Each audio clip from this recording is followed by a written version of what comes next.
La courbe du haut montre la température moyenne de l'air au Groenland reconstituée à partir de la proportion d'oxygène 18 ou de deutérium dans la glace. Elle met en évidence des variations de 15 à 20 degrés de la température moyenne au-dessus du Groenland. Les réchauffements brutaux sont appelés événements de Dangsgaard-Ocean, du nom des scientifiques qui les ont découverts. La courbe du milieu montre qu'au même moment, les variations de 5 degrés ou plus de la température moyenne de surface en Atlantique Nord sont survenues. Les épisodes de refroidissement s'appellent des événements de Irish. Les températures sont reconstituées à partir de la conformation de certaines molécules, les alkénomes, trouvés dans les sédiments marins et qui proviennent d'algues ayant vécu en surface. Il se trouve que les liaisons chimiques de ces molécules sont différentes selon la température de l'eau de mer dans laquelle vivaient les algues.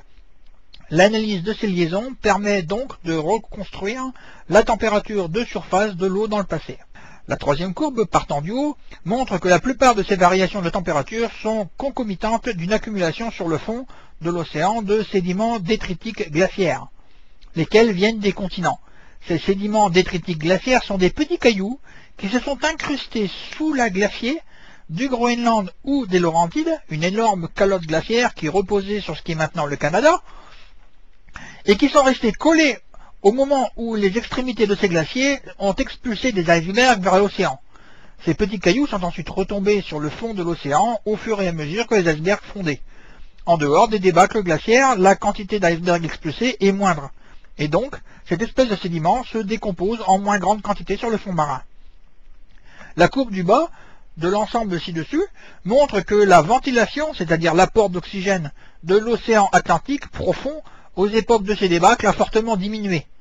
Cette ventilation est reconstituée en analysant les proportions respectives de carbone 12 et de carbone 13 dans les sédiments, sachant qu'en fonction de la teneur en oxygène dans l'eau, le métabolisme des petits animaux marins profonds privilégie plus ou moins le carbone 13 dans la formation de leurs coquilles. Cette diminution de la ventilation suggère un ralentissement de la circulation océanique profonde, celle qui suit la formation d'eau profonde, précisément à l'origine de l'apport d'oxygène dans les fonds. Cette courbe montre que les baisses de température de l'eau de surface liées aux événements de Irish, c'est-à-dire ceux-là qui sont produits par la débâcle massive d'iceberg, se retrouvent aussi sur des continents. Par exemple, H4 aux alentours de moins 38 500 ans ou H5 aux alentours de moins 48 000 ans. Aussi visible sur la figure précédente. Les pollens de l'époque, trouvés dans les sédiments lacustres, c'est-à-dire prélevés au fond des lacs, ont très rapidement changé de nature. Espèces tempérées, espèces steppiques, c'est-à-dire qui vivent dans la steppe, en réponse à ces modifications brusques du climat. La diminution rapide pouvant aller jusqu'à la disparition régionale des espèces tempérées en place est clairement visible à la suite du refroidissement. La question posée reste donc la suivante. Est-ce que, à l'avenir, l'augmentation de la pluviométrie et de la température sur l'Atlantique Nord pourrait amener une telle surprise avec, dans le contexte de réchauffement global de la planète, une baisse brutale et peut-être catastrophique des températures près du lieu de la survenance? Un exemple de conséquence supposée de la déviation d'un courant marin, le Gulf Stream. La partie bleue foncée représentant le courant de surface et la partie bleue en clair représentant le courant profond en détour. Si un tel événement survenait à l'avenir, il est difficile de dire si elle entraînerait une température plus basse qu'aujourd'hui en Europe. Cela dépend du moment auquel il se produit, parce que dans un premier temps, la température moyenne en Europe va monter. Et surtout, il est difficile de savoir ce qu'il adviendrait de la pluviosité par rapport à aujourd'hui. En tout cas, il est clair que si un tel épisode engendrait une baisse de 30% des précipitations en Europe de l'Ouest, cela ne serait pas sans conséquence sur les ressources alimentaires. Le Pentagone a-t-il dit que le Gulf Stream allait s'arrêter en 2020? Cette éventualité d'un arrêt du Gulf Stream a servi de base à un rapport réalisé par le Pentagone, le ministère de la Défense des États-Unis donc, et qui a fait grand bruit dans la presse en début 2004. Certains journalistes n'ont pas hésité à expliquer que le Pentagone prévenait Bush que les perturbations climatiques allaient être terribles dans pas très longtemps, en posant à bref délai de redoutables problèmes liés à la sécurité intérieure des États-Unis. En fait, ce rapport n'est pas un exercice de prévision, mais un exercice de climat-fiction.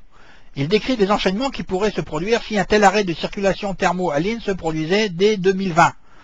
L'essentiel du document consiste ensuite en une énumération, région par région, des conséquences possibles d'un tel événement. Ce qui est indiqué dans ce papier, à la condition que l'hypothèse de départ soit valable, est alors une description plausible, parmi d'autres, de ce qui pourrait se passer. Mais la question essentielle, car c'est de cela que part tout le reste de nos documents, est la suivante. Un tel arrêt de la circulation thermohaline en 2020 est-elle possible ou probable? Et il y a donc deux manières de discuter de l'hypothèse de départ. Cet arrêt de 2020 est-il seulement possible? Les événements du dossier climatique aujourd'hui ne permettent pas d'exclure totalement que le Gulf Stream a commencé à s'arrêter d'ici à 2020. Mais ne pas totalement exclure est bien évidemment très différent de « il est probable que cela arrive ». Les auteurs du rapport du Pentagone citent notamment deux publications scientifiques dont les résultats sont cohérents avec un ralentissement qui aurait déjà commencé. Le premier note une diminution de la salinité des eaux profondes de la mer du Labrador où se forme une partie des eaux profondes depuis quelques décennies.